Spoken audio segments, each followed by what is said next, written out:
네, 지금 우리가 알고 있어야 할 고용 이슈를 살펴보는 시간, 고용시장 브리핑 오늘 1부로 시작합니다. 먼저 오늘 함께 해주실 분 소개해 드리려고 하는데요.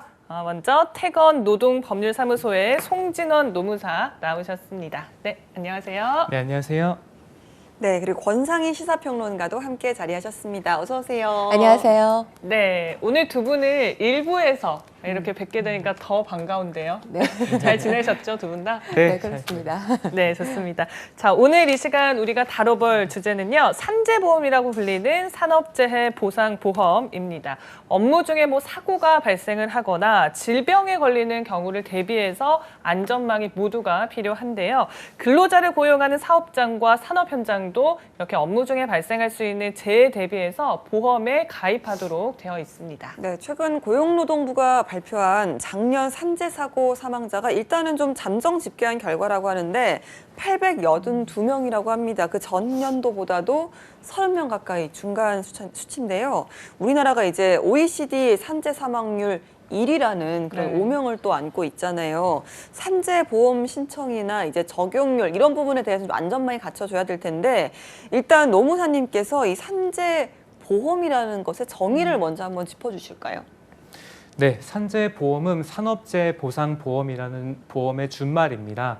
여러분들이 익히 알고 계시는 4대 보험 있으시죠? 네. 의료보험, 고용보험, 그리고 국민연금, 마지막으로 산업재해 보상보험입니다. 준말로 산재보험이라고 하는데요. 산업 현장에서 특히나 우리나라는 제조업 중심으로 많이 이루어지고 있기 때문에 다양한 사건, 사고가 발생하기도 하죠. 그에 대해서 국가가 의무적으로 책임을 지는 국가보험입니다. 특이사항으로는 나머지 3개 보험과 다르게 산재보험 같은 경우에는 사업주가 100% 부담합니다. 그래서 보험료는 사업주가 부담하지만 이제 피해를 받은 피해자에게 보상을 주는 보험을 말합니다. 실제 이 보험은 상용직이건 그러니까 정규직이건 일용직이건 비정규직이건 파견직이건 상관없이 일한 근로자에게는 누구나 공통적으로 적용되는 국가 의무보험이라고 볼 수 있겠습니다. 네. 업무 중에 재해가 발생을 하면 보상을 하겠다라는 개념입니다. 이게 업무와 관련이 되면 다 보상이 되는 건지 보상 범위가 어떻게 되나요? 네, 보상 범위 크게 3가지인데요. 첫 번째는 업무상 사고입니다. 네, 업무상 사고라고 하면 회사 내에서 시설물의 불충분한 관리라든지 소홀 그리고 다양한 이제 사건 사고를 통해서 근로자가 소위 다친 경우에 해당합니다. 두 번째는 질병입니다. 최근에 다양한 화학 물질이라든지 오염, 특히 다양한 분진이라든지 병원체, 신체 부담을 주는 주요 행위 등이 이에 해당하는데요. 네. 최근에는 저희가 저번에 많이 다루었던 직장 내 괴롭힘, 그에 따른 스트레스 또한 업무상 질병으로 봐야 되지 않냐라는 이슈가 크게 떠오르고 있는 상황입니다. 세 번째는 출퇴근상 재해입니다. 최근과 같이 이렇게 미끄럽고 또 이제 출근하면서 이제 다칠 경우에는 이거를 출근 과정에서의 또 산재다라고 해서 이제 출퇴근 산재 또한 이 산업재해 보상보험 안에서 우리가 보호를 받을 수가 있습니다. 네.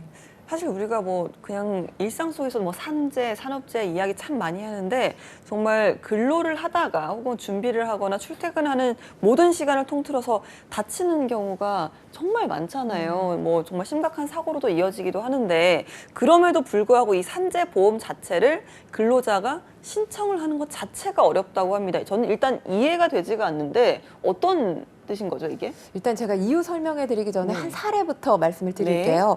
이 한 대형 제철소의 하청업체에서 근무하는 A씨가 허벅지 고관절 근육이 찢어지는 사고를 당하면서 그러니까 산재 보상 신청을 했습니다. 지난해 4월에. 그러니까 6년 동안 이 업체에서 A씨가 일했던 일이 70kg에서 100kg 정도 되는 아주 무거운 철 스크랩을 옮기는 일이 주된 업무였다고 합니다. 그래서 병원 진단받은 소견서를 이 기반으로 해서 근거로 해서 산재 보상을 신청을 하게 된 건데 A씨 신청서를 제출받은 이 근로복지공단 당연히 회사에 연락을 했을 거 아니에요. 그래서 회사에 이 관련 의견 제출을 요구했습니다. 그런데 회사에서 산재가 아니다. 이렇게 얘기를 하면서 네. A 씨가 오. 이 사내 헬스클럽, 뭐 헬스장에서 운동을 하다가 다쳤을 가능성도 있기 때문에 사업주 책임이 아니라는 거죠. 그렇게 해서 공단이 A 씨에게 회사에서 불인정하고 있다. 오. 그러면서 입증할 수 있는 서류들을 제출해달라. 이렇게 얘기를 해서 A 씨가 진단서뿐만 아니라 근로 확인 서류, 또 이 본인이 작업을 하고 있는 걸 재현해서 영상을 찍고 또 사진까지 찍었습니다. 그래서 이렇게 여러 가지 증빙 서류들을 제출을 했는데 사측에서 제출한 영상을 보니까 A 씨의 주된 업무, 아까도 말씀드렸지만 무거운 철 스크랩 옮기는 네네. 거잖아요. 가벼운 걸 옮기고 있을 때 영상을 찍어서 이게 A 씨의 주된 업무다. 그렇게 해서 근로복지공단에 제출을 한 거예요. 네. 그러다 보니까 뭐 사측과 이 지금 재해자의 입장이 서로 다른 거죠.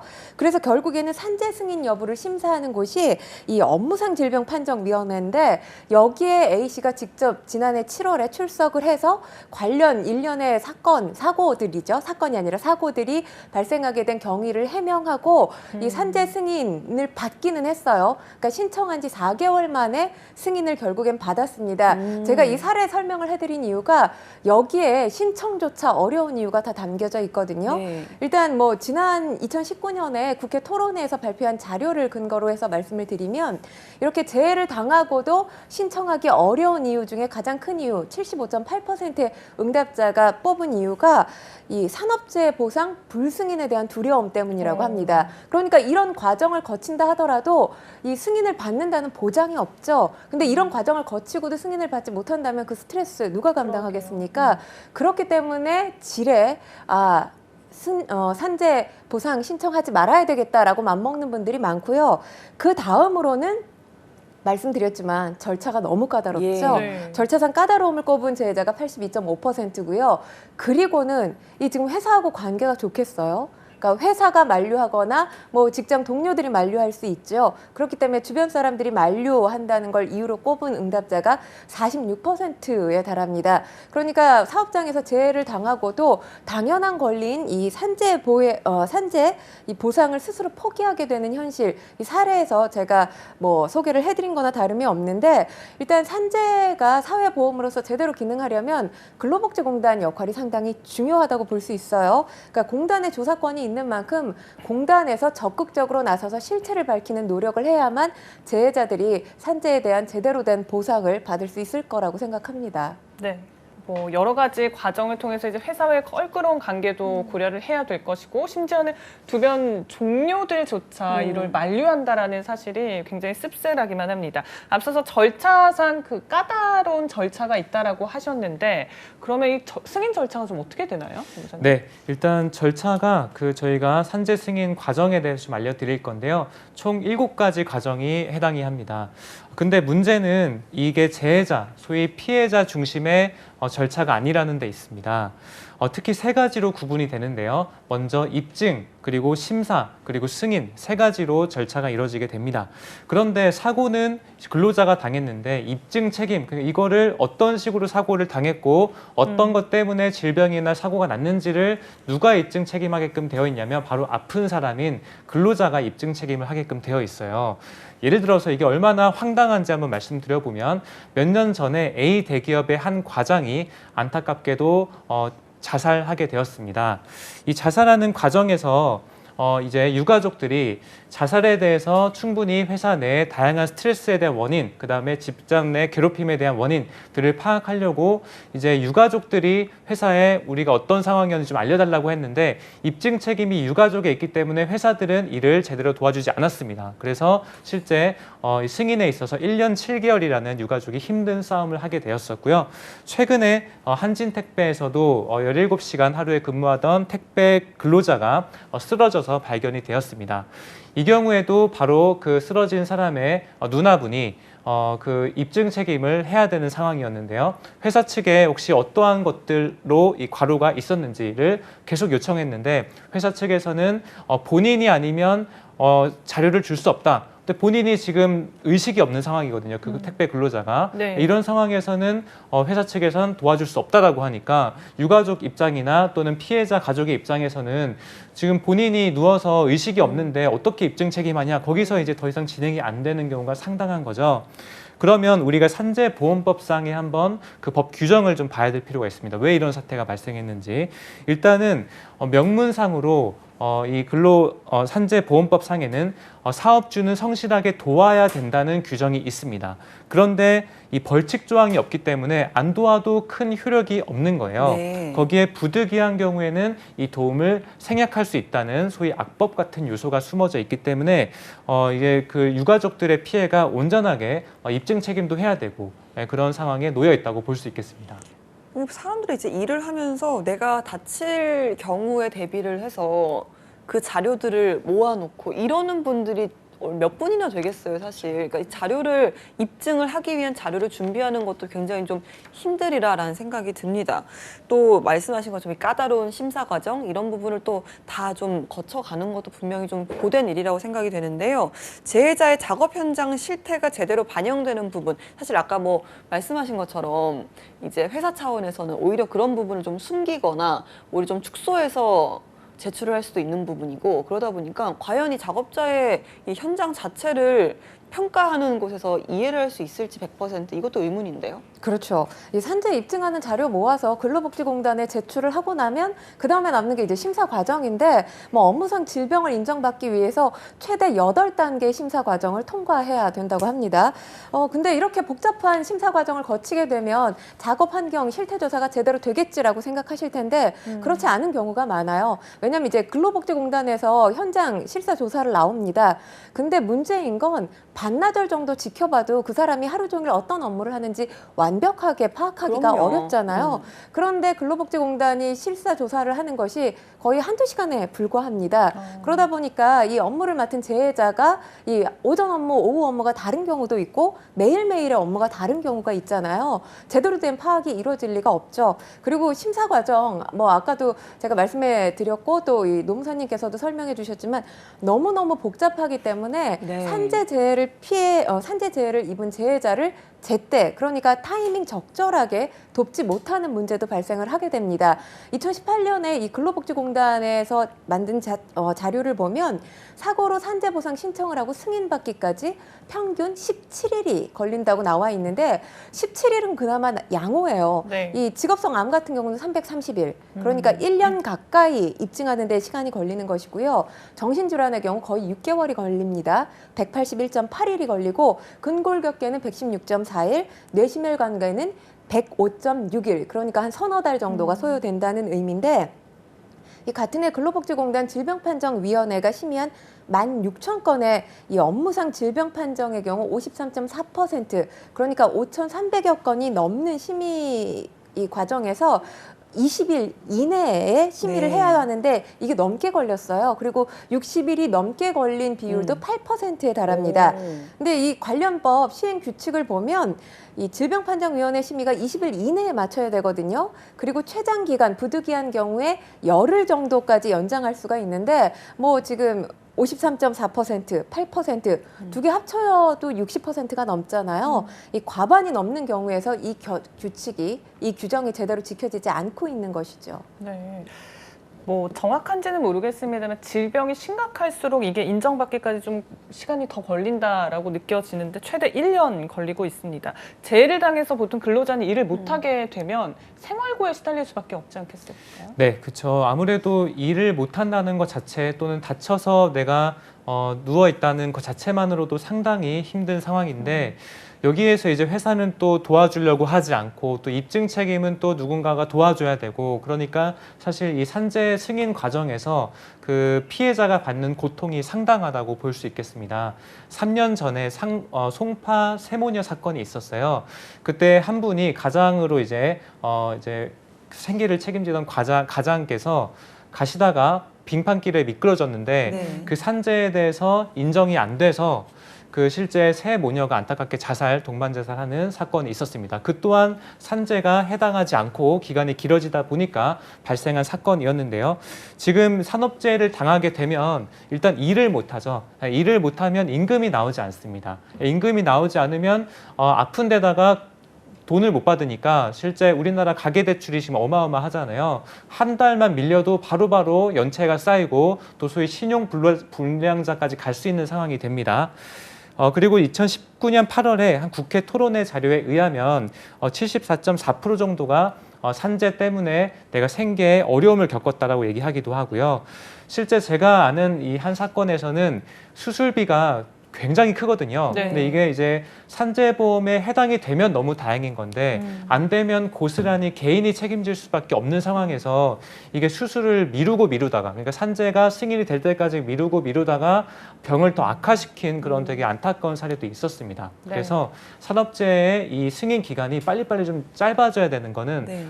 평론가님 말씀처럼 좀 동감하고 있습니다. 그러니까요. 참 이게 워낙 이제 신청 건수도 많을 테고 또 어떤 공정성을 위해서 절차 자체를 좀 까다롭게 진행하는 것 자체는 이해가 됩니다만 정말 이렇게 좀 안타까운 사례들이 많다 보니까 보다 좀 심사 절차를 간소화할 수는 없을까 이런 생각이 드네요. 일단 뭐 노동계는 재해자들이 신속하고 공정하게 보상받아야 한다는 게 이제 산재보험이 갖고 있는 원래의 취지잖아요. 그 취지를 제대로 살리기 위해서 노웅사님도 말씀하셨지만 심사 절차 간소화해야 하고 또 신속한 승인이 이루어지도록 해야 한다. 이렇게 지금 목소리를 강하게 내고 있는 상황입니다. 그리고 지난해 국감만 보더라도 이 국회 환노위에서 근로복지공단에 이런 주문을 했어요. 산재 심사 과정 단축 방안 마련해야 한다. 네. 이렇게 지적을 하고 있습니다. 그만큼 산재 신청 과정 너무너무 복잡하죠. 이 업무상 질병의 경우는 많게는 5차례에 걸쳐서 10명이 넘는 전문의의 검토를 거치고 또 거쳐야 됩니다. 그러니까 산재 승인 여부를 결정하는 데 있어서 과도하게 반복되고 있는 이 상병 판단 절차 반드시 축소해야 되고요. 그리고 지금 전문의가 판정한 질병인데도 불구하고 또 다른 전문의가 또다시 판정하고 이런 일이 반복되고 네. 있는 것이거든요. 지나치게 이 반복하는 절차 역시 검토를 해서 간소화해야 될 필요가 있습니다. 이 재해자가 산재보상 신청을 했을 때 가능한 빨리 해결해 주는 게 치료에 전념할 수 있는 가장 좋은 방법이잖아요. 그래서 사회에 복귀할 수 있는 시점을 앞당겨주는 게 산재보험이 가지고 있는 원래 취지를 제대로 살리는 사회보험으로서 의미를 갖는 것이 아닌가 싶습니다. 네, 이렇게 절차상의 문제를 저희가 짚어봤고요. 이번에는 또 직장과의 관계에서 오는 어려움도 한번 얘기를 나눠보려고 합니다. 혹시라도 나는 회사를 나가겠다라고 결정을 하더라도 이전에 다니던 회사의 동료들의 그런 증언이 필요하잖아요. 근데 이걸 얻는 게 글쎄요, 좀 쉽지는 않을 것 같은데요. 일단 동료들이 그 회사에 남아 있다면 회사의 관계를 생각해서 입을 열기가 사실 쉽지 않죠. 그렇죠. 뭐 제가 사례 하나를 소개를 해드리면 A 씨가 직장에 입사하자마자 상급자로부터 괴롭힘을 당했다고 합니다. 그러니까 직장 내 괴롭힘이 발생을 한 건데 상급자가 끊임없이 폭언과 뭐 욕설을 일삼은 것으로 지금 보입니다. 그래서 직장 내 괴롭힘 때문에 외상 후 스트레스 진단을 받고 이 산재보험 요양급여를 신청하고 지금 승인을 기다리고 있는 상황인데 이게 본인이 직장 내 괴롭힘 받았다고 이야기한다고 승인해 주는 게 아니잖아요. 동료들의 증언이 절대적으로 필요한 입증 절차라고 볼 수 있을 텐데 동료들이 가해자하고도 일을 해야 하기 때문에 증언해 주기가 어렵다. 이런 이유들로 다 거부를 했다고 합니다. 그래서 결국엔 이 A씨가 이 직장에 다녔던 옛 동료를 찾아가서 증언을 받았던 일이 네. 있었습니다. 그 외에도 또 다른 한 가지 사례를 말씀드리면 한 대형 조선소의 하청업체에서 근무하는 B씨가 일을 하다가 2019년 10월에 발가락이 골절되는 사고를 당했어요. 네. 그래서 사고를 당하고 바로 산재 이제 보상 신청을 하게 된 거죠. 근데 이때부터 회사와의 관계가 삐걱거리기 시작합니다. 그러니까 넉 달 정도 치료를 받고 회사에 복귀를 했는데 그러니까 뭐 넉 달 정도 치료를 받을 정도면 상당히 이 상태가 심각했다는 거죠. 회사에 복귀하고 나서 이제 회사 분위기가 상당히 냉랭해진 거죠. 뭐 회식을 가면 이 B 씨만 빼놓고 이 장소를 알려주지 않는다든지 B 씨가 직장 동료들에게 말을 걸면 대꾸를 하지 않는 그런 모습들을 보였는데 그러면서 이 회사는 B 씨에게 적응 기간이 필요하니까 이 초과 근무를 못 하게 했습니다. 네. 근데 초과 근무를 하느냐 하지 않느냐에 따라서 수입 차이가 상당히 많이 발생하는 그럼요. 거잖아요. 적게는 50만 원에서 한 70만 원 정도 이전보다 수입이 줄어들었다고 하는데 이거야말로 이제 산재 처리를 한 것을 이유로 회사가 노골적으로 보복 조치를 한 거나 다름이 없는데 이 B 씨가 곰곰이 생각해 보니까 회사에서 요구한 건 산재 처리가 아니라 공상 처리였어요. 근데 공상 처리라는 처리하는 게 어떤 거냐 하면 재해자한테 사업주, 그러니까 뭐 보통의 경우 경영주라고 볼 수 있죠. 경영주가 대신 치료비나 입원비를 직접 보상을 해주는 겁니다. 근데 보통 생각하면 공상 처리하는 게 이 절차도 간소화하고 훨씬 간편한 거 아니냐 이렇게 생각하실 수가 있는데 그렇지가 않은 게 산재 처리를 하면 나중에 이 병이 다시 재발할 가능성도 있잖아요. 재발할 때 보상을 받을 수가 있습니다. 그리고 회사가 부도가 나거나 폐업했을 경우에도 보상을 받을 수가 있는데 공상 처리를 하면 재발했을 때 사업주가 다시 이 사람에게 치료비나 뭐 입원비를 대주겠습니까? 그렇지 않은 경우가 많고 귀찮아할 경우도 배제할 수가 없는 것이죠. 그렇기 때문에 지금 B 씨가 공상 처리를 거부하고 산재 처리를 한 것인데 산재 처리를 했다는 이유 때문에 이렇게 왕따가 발생을 한 거죠. 그래서 이런 사례로 봤을 때 사실 대부분의 재해자들이 사업장에서 재해를 입고도 산재 처리 대신에 공상 처리를 선택하는 경우가 훨씬 많고요. 그리고 또 지금 이 산재 신청 자체를 회사에서 꺼리다 보니까 산재가 발생하고도 산재를 은폐하는 경우도 상당히 많이 네. 발생을 하고 있습니다. 이 고용노동부 자료를 보면 2016년부터 2019년 7월까지 이 적발된 산재 발생 미보고 은폐 사례가 무려 3,841건, 4,000건에 달하고 있어요. 상당히 많죠. 그리고 업무상 사고를 산재보상보험으로 해결한 것이 아니라 건강보험 급여로 처리해서 적발된 건수도 38.6%에 해당하는 1,484건으로 가장 많았습니다. 아이고. 참, 아니 재해를 당해도 이제 신청 자체를 하는 게 되게 두려워지고 눈치를 보는 정도가 아니라 정말 직접적으로 피해를 입게 되는 이런 사례까지 좀 만나보게 되는 것 같습니다. 실제로 이제 내 회사에서 일하는 근로자의 산재 처리가 되면 사업주가 실질적으로 어떤 피해를 입는 게 있으니까 이런 상황이 벌어지는 걸까요? 너무 네. 궁금하네요. 일단 산업재해가 이제까지 우리나라의 역사적인 관점에서 봤을 때 가장 많이 발생했던 것은 제조업입니다. 근데 사실 제조업은 아시다시피 하루라도 가동이 안 되면 바로 회사에 영향을 미치게 되죠. 예를 들어서 영화로도 제작된 그 삼성전자 백혈병 사건이 있었습니다. 사실은 삼성전자 입장에서는 이거를 산재다라고 입증을 해주면 사실 정부에서 추가적인 금액을 주기 때문에 큰 이제 금전적인 피해는 없으나 문제는 이제 삼성전자의 예를 들어 공정 현장에서 백혈병이 발생했다. 그럴 우려가 있다는 것을 인정하게 되면 바로 지금 업무를 중단해야겠죠. 추가적인 발생이 또 있을 거니까. 그럼 반도체가 지금 하루에도 24시간 돌아가면서 찍어내야지 수요를 계속 감당할 수 있을 건데 공정을 멈추고 또 재설계하고 또 그게 역학조사도 하고 이런 과정이 상당한 기업의 피해를 또 볼 수 있다고 기업들이 생각을 하고 있는 거예요. 그래서 그 부분이 첫 번째. 그래서 경영 이제 매출적인 입장에서 뭔가를 이제 중단하게 된다는 거. 두 번째는 이제 개별 실적 요율제라는 산재 보험료가 올라가기 때문입니다. 저희도 차 사고가 나면 저희의 보험료가 올라가듯이 기업들도 산재가 발생하면 산재 보험료가 그 기업에 해당해서 올라가게 됩니다. 그래서 이 부분에 대해서 좀 꺼리는 게 있고요. 마지막으로 중소기업 업체의 경우에는 지금 뭐 디지털 뉴딜이나 그린 뉴딜과 같이 다양한 정부 지원책들이 상당하게 많습니다. 정부 지원책에 해당이 되려면 산재 발생 건수에 대해서도 이게 점수가 있거든요. 그래서 산재가 없어야지 실제 받을 확률이 높아지는 거예요. 그래서 세 가지 측면에서 지금 기업들이 좀 꺼리고 있다고 볼 수 있겠습니다. 그런데 이 부분에 대해서는 이제 저희가 인식을 바꿔야 합니다. 이미 작년, 저번 달이죠, 바로 네. 중대재해처벌법이 큰 이슈화가 됐습니다. 그리고 1월 8일에 실제 제정이 됐는데요. 중대재해처벌법이 네이버 또는 뭐 각종 포털에서도 실시간 검색어의 1순위가 여러 번 됐었어요. 그만큼 국민의 인식이 매우 높아졌다는 거죠. 그래서 만약에 혹시 이 근로자가 내가 산재가 당했는데 회사 측에서 계속 거부하고 한다면 다른 근로자분들께서도 이런 것들 보고 회사의 로열티가 더 높아지지 않을 수 있겠죠. 네. 그리고 추가적인 또 실수로 인해서 여타 다른 피해들이 발생할 수 있기 때문에 무조건 이제 이 중대재해처벌법이 같이 도입된 현상에서는 꼭 산재가 승인이 돼야 되고 기업들도 적극적으로 입증 책임에 도움을 줘야 된다라고 생각합니다. 마지막으로 그 정부가 저는 인센티브를 좀 줬으면 해요. 이 산재보험법도 그렇지만 중대재해처벌법도 결국 처벌을 강화한다는 거거든요. 근데 이미 사실 처벌은 OECD 국가하고 비교해서 되게 높은 수준에 있습니다. 처벌을 대신에 저는 예를 들어 그런 거죠. 정부의 이제 다양한 정책을 하기 위해서는 산재 발생 건수가 없어야 된다라는 게 아니고 산재 처리 건수 얼마나 빨리 처리해 줬는지 거기에 따라 인센티브를 주는 방법 또한 정부가 고민을 해야 기업들이 자발적으로 산재를 의식화하고 또 처리를 해줄 거라고 생각이 듭니다.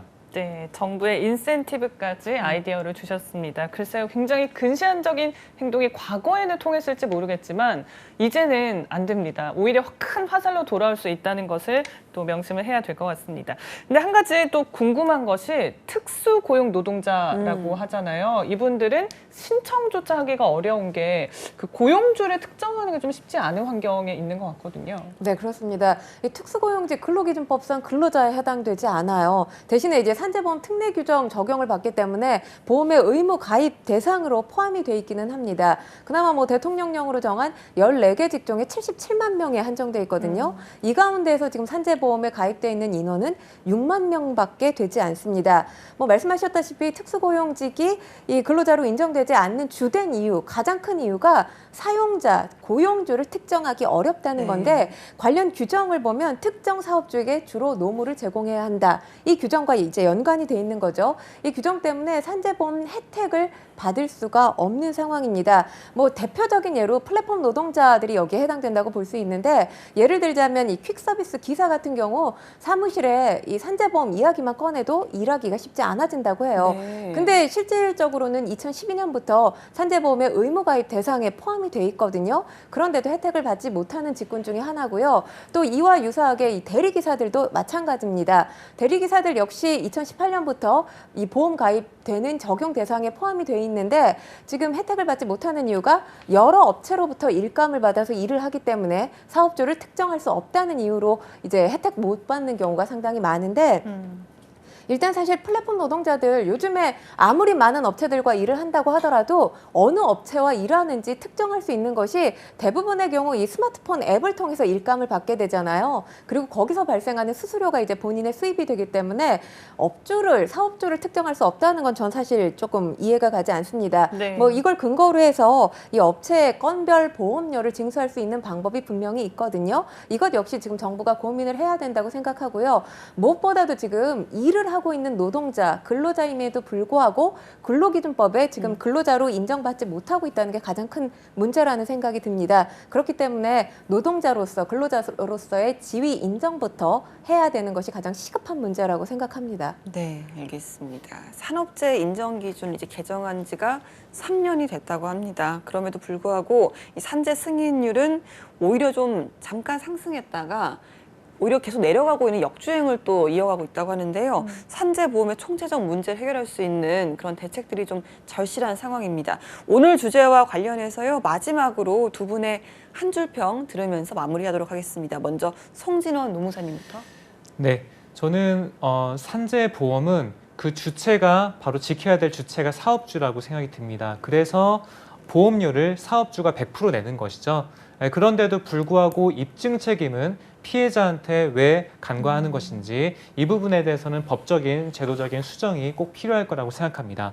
크게 세 가지 포인트로 말씀드리면서 한 줄 평 마무리할게요. 첫 번째는 입증 책임을 사업주에게, 두 번째는 기간 축소하자. 기간이 너무 길기 때문에 거기서 오는 2차 피해가 있다. 기간 축소. 세 번째는 인센티브제 도입을 통해서 사업주들이 적극적으로 산재에 대해서 먼저 대응할 수 있도록 산업 체계 시스템을 바꾸자. 세 가지 마무리하도록 하겠습니다. 네, 권상희 평론가님. 네, 저는 2차 재해 없는 산재보험 보상체계 필요해라고 말씀을 드리고 싶어요. 사실 사업장에서 보통의 경우 재해가 발생하잖아요. 이렇게 1차 재해를 입고 정신적으로 육체적으로 고통이 상당할 텐데 이걸 입증하기 위해서 뭐 노무사님도 말씀하셨지만 사업주가 인정을 하지 않는단 말이에요. 그러면서 받게 되는 고통, 2차 재해라고 생각하거든요. 그것뿐만 아니라 근로복지공단의 까다롭고 복잡한 절차 역시 그 과정을 거치면서 받게 되는 스트레스 역시 저는 2차 재해라고 생각하거든요. 그렇기 때문에 재해자가 입는 고통을 경감시켜줄 수 있는 합리적인 보상 체계 고민해서 마련을 했으면 하는 바람에서 한 줄 평 이렇게 정했습니다.